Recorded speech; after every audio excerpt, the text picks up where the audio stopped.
That engine had defeated 6 certified technicians over 4 days. It had brought the head of engineering at Sterling Motors, a man with a master's degree from MIT and 17 years of professional credentials behind his name, to sign a failure report with a hand that wasn't entirely steady. It had nearly swallowed a $5 million contract whole, the kind of contract that took Evelyn Hartwell 3 years to build and 1 weekend to almost lose. And then, at 11 o'clock on a Thursday night, a man in a faded gray t-shirt walked into the service bay. His hand still carried the faint trace of engine oil from the afternoon shift he'd finished 4 hours earlier. His 6-year-old son was asleep in the truck parked outside, a small red toy toolbox tucked under one arm. The man walked to the car without greeting anyone, without asking any questions. He stood in front of the engine for a long moment, very still, and then he said, quietly and without any drama at all, "I know where the problem is. What happens when the man everyone dismissed is the only one who can save everything?" The garage was called Mercer Auto, and it sat on the eastern edge of town where the streets got quieter and the buildings got shorter and nobody wore a tie. It was a 2-bay operation in a building that had been a furniture repair shop in a previous life, and it still had the old smell of sawdust underneath the newer smell of motor oil and brake fluid. The sign out front was hand-painted. The lift was second-hand, but every tool on the wall hung in its exact place, sorted by function and by size, and the floor was swept clean at the end of every working day without exception. Owen Mercer ran the shop the way he ran everything, without announcement, without decoration, and with a precision that most people who came in for an oil change never noticed and never needed to. Owen was 36 years old and looked it in the honest way that comes from working with your hands in all weather. He was tall and lean with dark brown hair and a face that didn't offer much away unless you knew how to look. He didn't talk much to customers beyond what the job required. He didn't explain himself. He didn't volunteer his history. When people asked how long he'd been doing this, he said a few years, which was technically true if you counted only the years at Mercer Auto and ignored everything that came before. In the bottom drawer of the wooden desk in the corner, the desk that held the shop's invoice book and a battery-operated radio and not much else, there was a folded document in a manila envelope. It was a certificate of appointment from Veltec Motorsport, a German mechanical engineering firm that consulted for European supercar manufacturers, naming Owen Mercer as chief engine architect at the age of 31, the youngest in the company's history. The envelope had not been opened in 2 years. In the corner of the shop, on a wooden stool with a cushion tied to the seat, sat Isaac. He was 6 years old and serious, in the way that small children sometimes are when they have been paying close attention to the world for their entire short lives. He had his father's dark eyes and his mother's habit of going quiet when something was bothering him. Every afternoon after school he came to the shop, sat on the stool, and opened his red toy toolbox, a battered plastic thing with a yellow latch that he had owned since he was 3. He would lay out the toy wrench and the toy screwdriver and the toy ratchet on the floor in front of him, and then he would crouch over whatever piece of scrap metal Owen had set aside for him and pretend to work. He took it seriously. He always had. On the shelf above Owen's desk, beside the radio and the invoice book, there was a thick notebook with a brown leather cover. It was filled front to back in Owen's handwriting notes on classic European engines, hand-drawn diagrams, annotated references, the accumulated record of 3 years of independent research. On the inside cover, in the same careful hand, was a single line, for M. Beside it, smaller, almost invisible, and for whoever comes after. Across town, on the main boulevard, where the buildings had glass facades and the parking valets wore matching blazers, Sterling Motors occupied a full city block.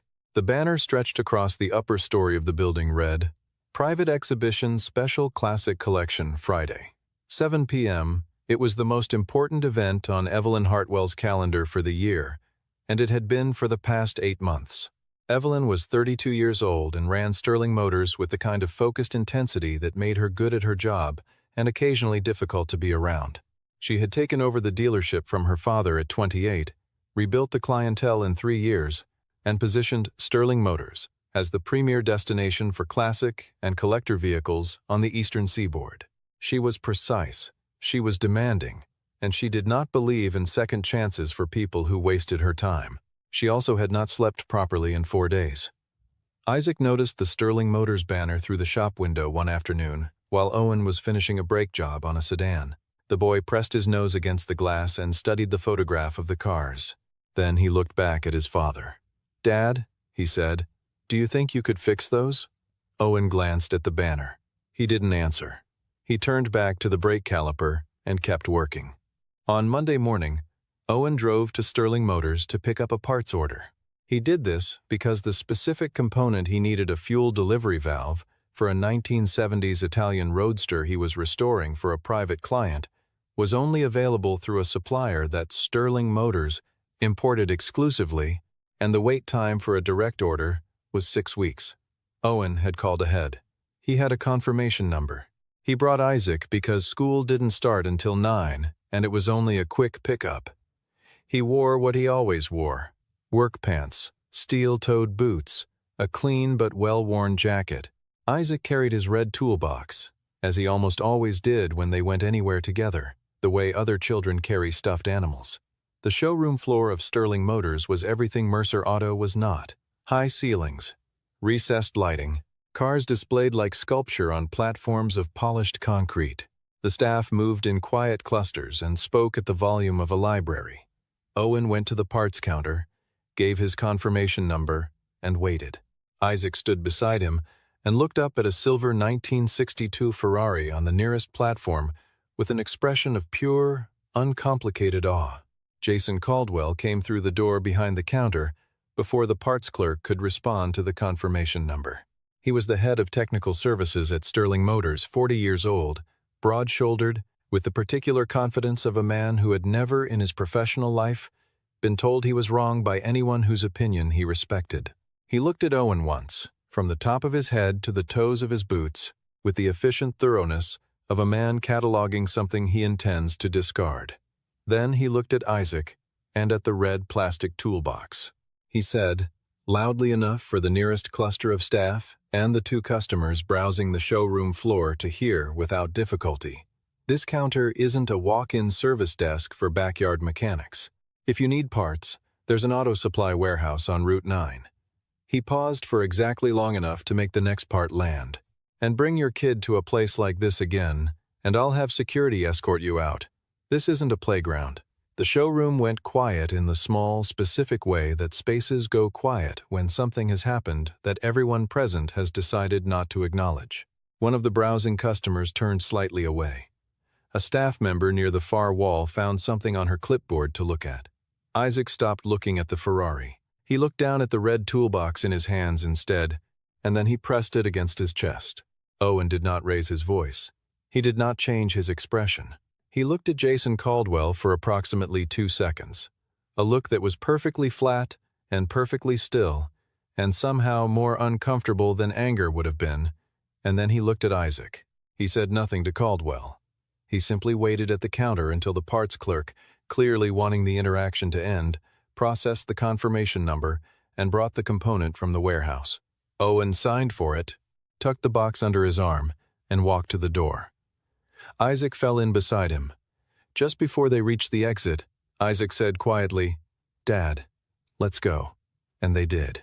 On the second floor, behind the long window that overlooked the showroom floor, Evelyn Hartwell had watched the exchange. She had seen Jason's performance, and she had seen the man in work clothes, and she had seen the small boy with the red plastic box pressed to his chest. She had not intervened. She had looked back at her phone. She had walked away. She told herself it was because she hadn't heard everything clearly. She would think about that later, in the dark, in the quiet of the shop floor on Thursday night, and she would know that wasn't true. The Lamborghini Miura S had been built in 1971 and was one of fewer than 800 ever made. The specific example in Sterling Motors' service bay had been modified in the 1990s by an Italian engineer named Maurizio Rinaldi, who had worked for a small Milanese firm that specialized in the mechanical restoration of pre-emissions-era European automobiles. Rinaldi had died in 2004, and he had left behind no written documentation of his modifications. No drawings, no service manuals, no annotated schematics, What he had left behind was a V12 engine that ran, by all accounts, better, not gradually, not with warning. It had stopped between one firing cycle and the next, as completely as if someone had switched it off at a source that no diagnostic instrument could locate. Harold Voss, who owned the car, and 9 others in the collection he had placed on consignment with Sterling Motors, had called Evelyn personally. His voice had been calm. That was worse than shouting. If the Miura was not running, and on display by Friday at 7 p.m., he said, he would withdraw the consignment agreement in its entirety. $4.8 million in inventory. Gone. The exhibition, Sterling Motors' most visible event in 3 years, reduced to a gap on a platform and a conversation that Evelyn did not want to have. 6 of Sterling Motors' certified technicians had worked on the Miura, one after another, and then in combinations over 4 days. None of them found the fault. The diagnostic system produced contradictory error codes that pointed in 3 different directions simultaneously and resolved none of them. Jason Caldwell, who had spent the better part of the 4th day under the hood, wrote in his technical report, "Engine unrecoverable. Recommend client notification of irreversible mechanical failure." Evelyn read the report, set it face down on her desk, and called 3 independent specialists. The first declined when he heard the car's name and year too complex. He said, "Not enough documentation." The second quoted a timeline of 8 weeks and a fee that started at $500,000. The third drove in from 2 hours away, walked around the Miura for 15 minutes in the service bay, and then walked back to his car and drove home. He called Evelyn from the road. "I don't know what Rinaldi did to that engine," he said, "and because I don't know, I can't fix it without risking making it worse. I'm sorry." Evelyn stood alone in the service bay after the call ended. The Miura sat under the shop lights in its orange paint, which was the color of something expensive and unapologetic. She put one hand on the hood and looked at it for a long time. It was Monday evening. Friday was 4 days away. On Monday evening, Owen drove home, collected Isaac from the neighbor who had picked him up from school, and made dinner for the 2 of them: pasta, a green salad, a glass of water for himself, and apple juice for the boy. They ate at the small kitchen table with the window open to the backyard. Isaac was quieter than usual. He ate his pasta in careful, measured forkfuls and didn't ask for a second serving. Afterward, they sat on the back step with the last of the daylight, Isaac turning his toy screwdriver over in his hands. He had been thinking since the morning. Owen could tell because the boy had his mother's thinking face, a slight downward pull at the corners of his mouth, a stillness in the eyes. Finally, Isaac asked, "Dad, why did that man talk to you like that?" Owen looked out over the yard, where a maple tree was just beginning to turn at the edges. He let the question sit for a moment. "He didn't know who he was talking to," Owen said. "Does that make it okay?" "No," Owen said. "It doesn't." Isaac turned the screwdriver over again. "Why didn't you say anything back?" Owen reached over and put a hand on the boy's shoulder briefly, the way he touched things he cared about without performance, without excess. Some things don't need to be said. They only need to be done. Isaac looked at him. He was 6, and there was a limit to what 6 years of living could do with a statement like that. But he nodded, because he trusted his father in the wordless, complete way that children trust the people who have never once given them a reason not to. Inside, after Isaac was asleep, Owen stood at the kitchen shelf and looked at the brown leather notebook. He had not opened it in several months.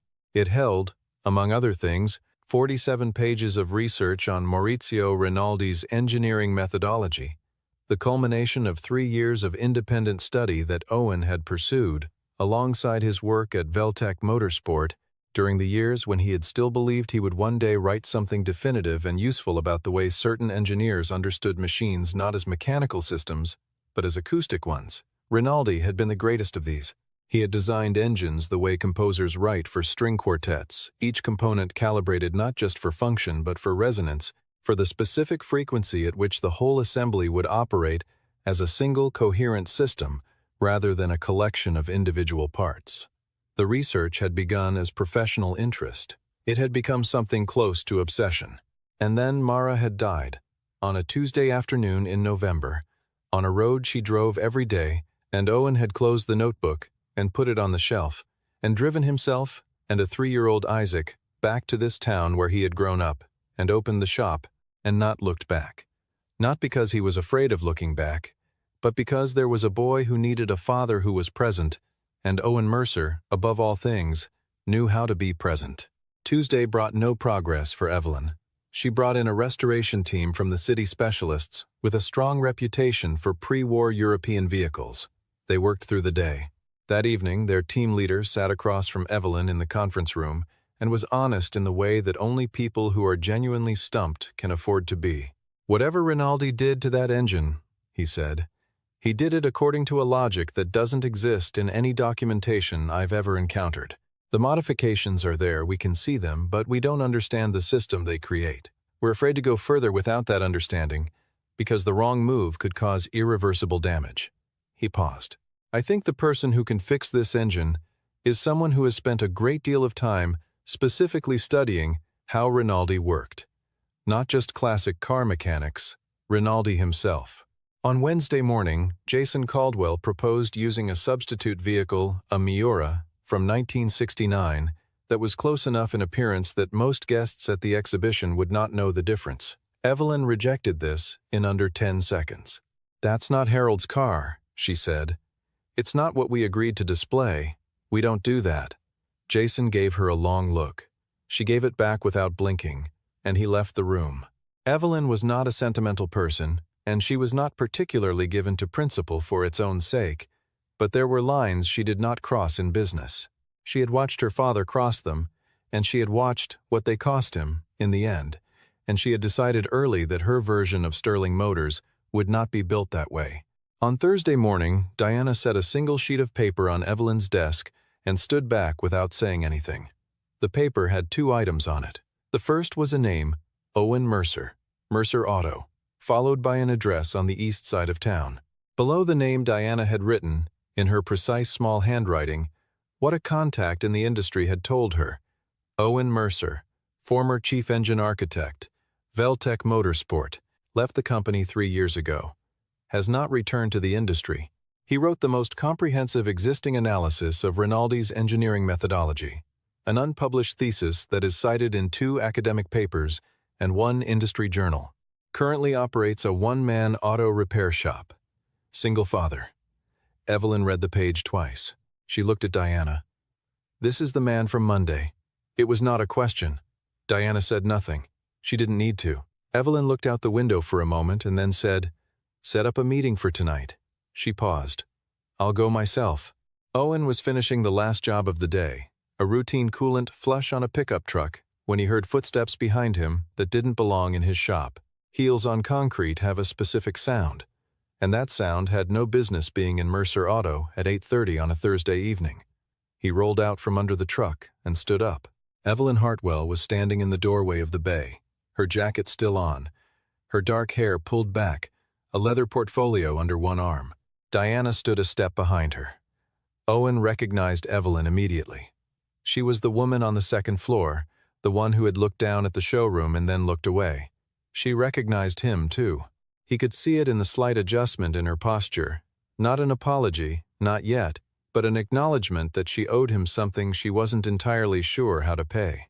Evelyn did not waste time on preamble. "I have a 1971 Lamborghini Miura S with a modified V12 engine. Non-standard modifications, no documentation. 6 technicians, 2 outside teams, 4 days nobody can fix it. The exhibition is tomorrow at 7 p.m. I need you." Owen wiped his hands on a shop rag and looked at her. He did not rush to fill the silence. After a moment, Evelyn said, more quietly, "I know you came to our facility on Monday. I know what happened. I was there, and I didn't stop it. That was wrong of me." She didn't elaborate. She wasn't a woman who expanded on apologies, but she had said it, plainly, and she meant it. And Owen heard both things, the words and the fact of them. "What did your technicians do to it?" Owen asked. She described the 4 days in detail, every attempt, every instrument used, every proposed solution. Owen listened without interruption. When she was finished, he asked one question. "Who modified the engine last?" "An engineer named Rinaldi," Evelyn said. "Maurizio Rinaldi. He died in 2004. For the first time since she had walked through the door, something changed in Owen's face. Not a dramatic shift, a small thing, a stillness becoming a different kind of stillness. "You know him," Evelyn said. It was not quite a question. "I know his work," Owen said. "There's a difference." He glanced across the bay to where Isaac was curled on the wooden stool under a blanket, asleep with the red plastic toolbox held loosely in one small hand. He looked at it for a moment. Then he looked back at Evelyn. "I'll come and look at it," he said. "I'm not making any promises." He locked the shop, drove Isaac to Eleanor Collins' house 3 streets over. Eleanor was 64, and had watched Isaac through 2 bouts of the flu and a broken collarbone, and a phase where he would only eat beige foods, and she opened the door without a word, took one look at the bag of tools Owen was carrying, and nodded, and drove to Sterling Motors. The service bay was empty except for the 3 of them in the car. The Miura sat under the overhead lights in its deep orange paint, and even standing still in a fluorescent-lit workshop, it had a quality that was difficult to name. Something about the proportions, the low and aggressive stance, the way the light moved across the long hood. Owen stood in front of it for a long moment without touching it. Then he walked around it once, slowly, his hands at his sides. Then again, Evelyn watched from a stool she had pulled to the far end of the bay. She had folded her jacket over her lap, and she sat with the particular stillness of someone exercising restraint. Diana stood near the door. Jason Caldwell had been in the building when Owen arrived. He had seen who Evelyn had called in, and he had left without saying anything, his expression carrying the specific quality of contempt that is shading over into something else, and hasn't quite decided what. Owen opened the hood. He looked at the engine without touching it, just looked, the way he looked at everything before he touched it, which was the first habit he had developed when he was young, and which he had never lost. Then he reached into his bag and took out a modified stethoscope, the chest piece replaced with a small metal probe, the tubing extended, the earpieces cushioned. He began placing the probe against the engine block, systematically, moving from point to point, in a pattern that made no immediate sense from the outside, but was in fact a precise sequence derived from diagrams in the brown leather notebook now open on the workbench beside him. He listened. The bay was silent enough that the only sounds were the faint tick of cooling metal and the occasional distant noise from the street. Evelyn held her position for 20 minutes. Then she stood up and walked halfway toward the car. "Have you found something?" Owen said, without looking up. "Not yet, but I know what I'm looking for." She asked what that was, and he straightened slightly and told her, "Rinaldi didn't engineer conventionally. He engineered acoustically. Every component was calibrated to resonate at a specific frequency so that the system as a whole operated as a single harmonic unit. If one component is displaced even fractionally from its designed position, the resonance breaks and the whole system shuts down. Not gradually, instantly. There's no error code for it because no diagnostic software was ever written to measure it. You'd have to know it was possible before you could look for it." Evelyn was quiet for a moment. "Where did you learn that?" "I spent 3 years studying Rinaldi's work," Owen said, returning to the stethoscope. "I was going to write a thesis about it." "What happened?" She asked it quietly, the way you ask a question, when you already suspect the answer might be something you don't have the right to hear. Owen said, "My wife died. After that, I wasn't interested in writing anymore." He said it the same way. He said everything, without softness, without hardness, just the plain weight of the fact. Evelyn looked at the Miura's engine and said nothing. It was 1 in the morning when he found it. He had removed the 4th layer of the fuel delivery assembly, working with the patience of someone who understands that urgency and speed are not the same thing, and there, tucked between the primary and secondary fuel rails, was a wafer-thin thermal isolation plate that had no business being there according to any factory specification. Rinaldi had fabricated it himself from a titanium-copper alloy, approximately 2 millimeters in thickness, positioned with tolerances measured in tenths of a millimeter. One of the previous technicians, almost certainly, while attempting to investigate the fuel delivery system, had displaced it by 0.3 of a millimeter, enough to break the resonance. Enough to kill the engine as completely as a power cut. Owen straightened up and looked at the plate in the light. "The problem is here," he said. "This piece needs to be refabricated and repositioned. The original has been microfractured probably when it was moved, and it won't hold, Evelyn said. It's 1 in the morning. I know. I need 40 grams of titanium copper alloy and a handheld grinder with a fine-grade wheel. She looked at him for a second. Then she picked up her phone. It took her 40 minutes, 3 phone calls, and a $200 surcharge to a 24-hour metal fabrication shop across town. But she got it. Owen worked for 2 more hours. He fabricated the replacement plate on the workbench using the grinder, the original as a template, and calipers that measured in hundredths of a millimeter. He checked the thickness at 11 points. He checked it again. Then he reseated the assembly layer by layer. Each component returned to its exact position in the sequence he had documented before disassembly. His hands did not rush. His hands never rushed. They moved with the particular efficiency of someone who had performed 10,000 versions of this motion and no longer needed to think about any of them. Evelyn watched without speaking. At some point, Diana had quietly brought 2 coffees from a machine somewhere in the building and left one on the bench near Owen and one near Evelyn and retreated without comment. At 3:45 in the morning, Owen closed the engine cover, set down his tools, and looked at the Miura. "Start it?" he said. Evelyn climbed into the driver's seat. She put the key in the ignition. She turned it. The V12 engine turned over, caught, and opened into a sound that filled the service bay completely. Not the stuttering, uncertain sound of a sick engine trying, but a deep, even, authoritative bellow that settled immediately into a low, resonant idle. It was the sound of something that knew exactly what it was. Evelyn sat in the driver's seat with both hands on the wheel and did not move for a long moment. Then she closed her eyes. When she opened them, Owen was wiping down his tools and placing them, one by one, back in the bag. He was at the door with his bag over his shoulder before Evelyn got out of the car. "I'll send an invoice by email," he said. "My rates are standard. The parts cost is on top. I want to know what to pay you," she said. "You'll get what I send." He looked at Isaac asleep on the stool he had brought the boy in after midnight, and Eleanor had carried him inside and settled him there without being asked, and then he picked Isaac up, settled the boy against his shoulder, and picked up the red toolbox in the same hand. Isaac stirred, but did not wake. Owen walked to his truck in the pre-dawn dark, buckled Isaac into the back seat, and drove home. He got there at 6:15. He drank a coffee at the kitchen table in the quiet house, while the street outside slowly filled with the sounds of a neighborhood waking up. He was still there when Isaac came downstairs at 6:45, blinking and confused, still in the clothes he'd gone to sleep in. "Dad, where did we go?"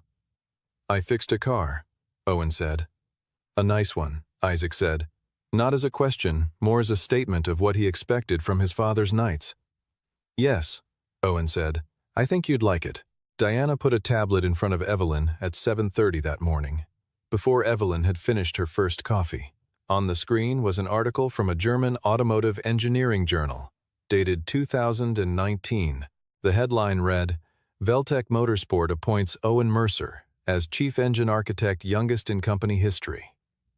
The photograph showed Owen in a suit, standing beside an engine prototype, facing a bank of cameras, with the expression of a man who would rather be working on the engine than standing next to it for a photograph.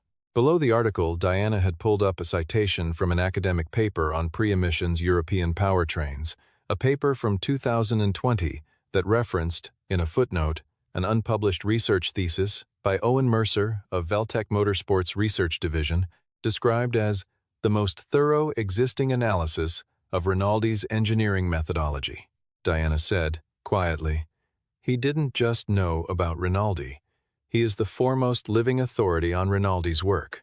Evelyn set down her coffee cup. She looked at the photograph for a long time, the younger face, the same flat, steady eyes, the hands that even in a posed photograph looked like they were resting and not performing. She thought about the man in the work jacket at the parts counter on Monday morning, the boy with the red plastic toolbox.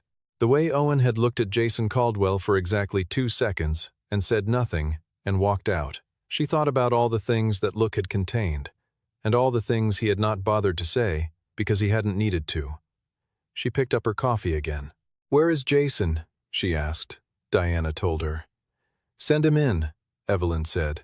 The exhibition that Friday evening was everything it was meant to be. Sterling Motors' main floor was into something between a gallery and a concert hall. Warm light, careful spacing between cars, a string quartet in the corner playing something European and unhurried.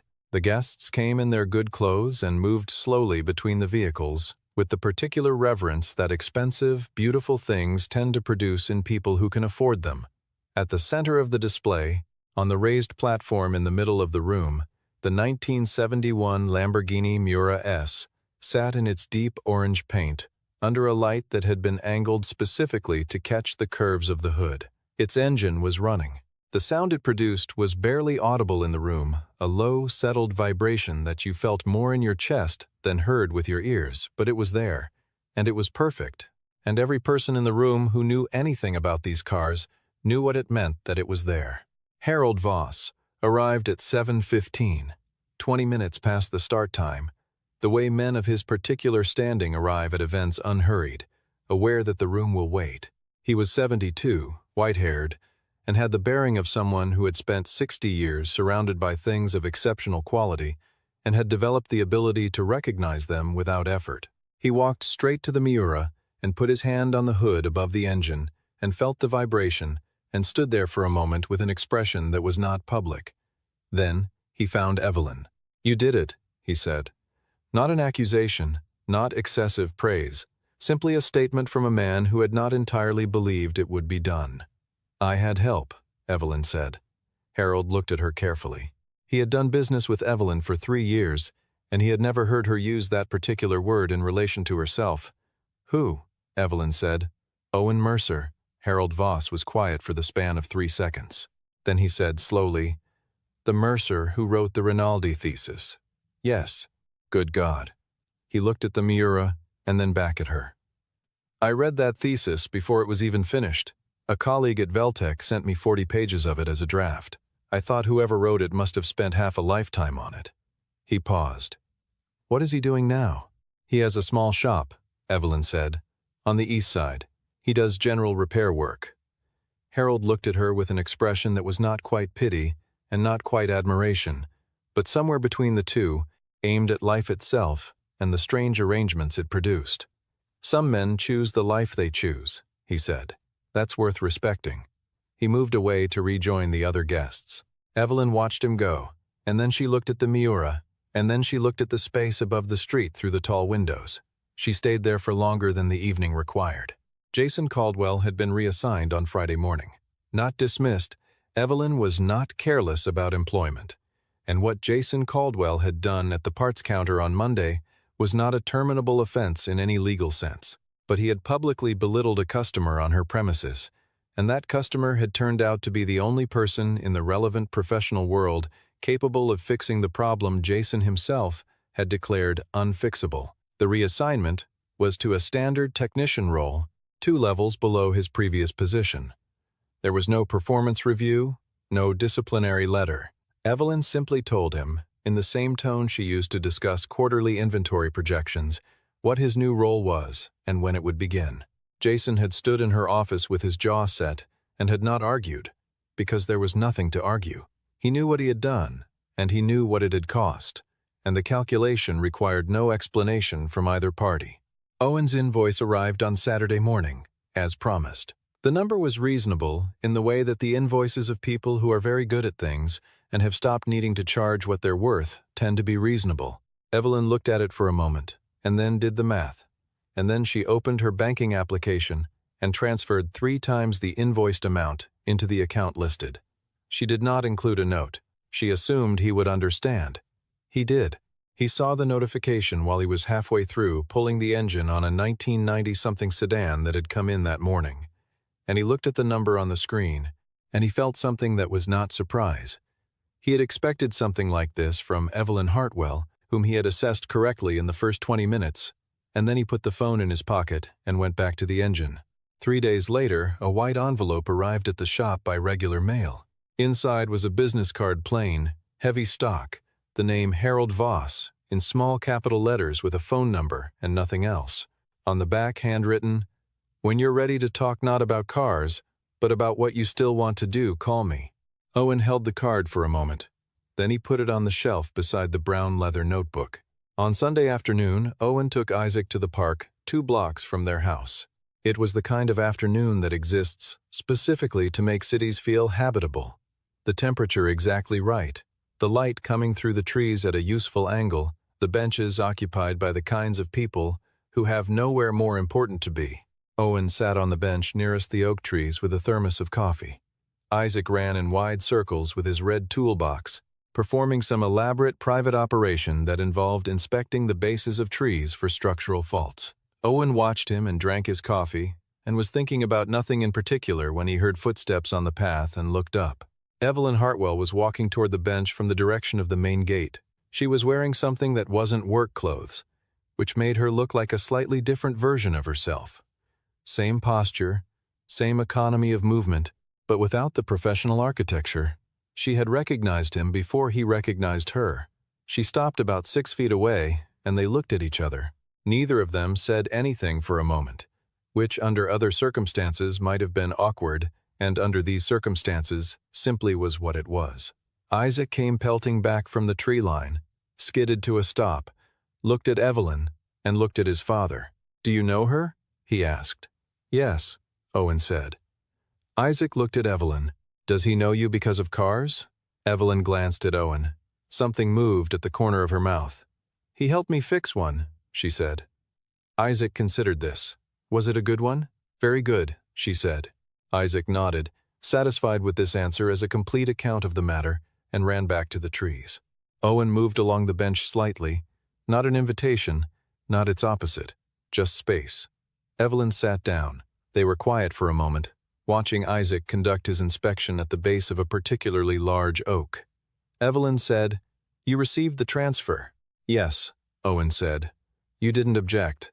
I don't do charity." She looked at him. "No," she said, "you don't." She looked forward again. The park made comfortable sounds around them, children, birds, the distant noise of the city containing itself in the afternoon. "Are you going to call Harold?" Evelyn asked. Owen turned his coffee thermos in his hands. "I don't know. Isaac's still young." "That's not really an answer. It's the true one." He said it without deflection, without apology.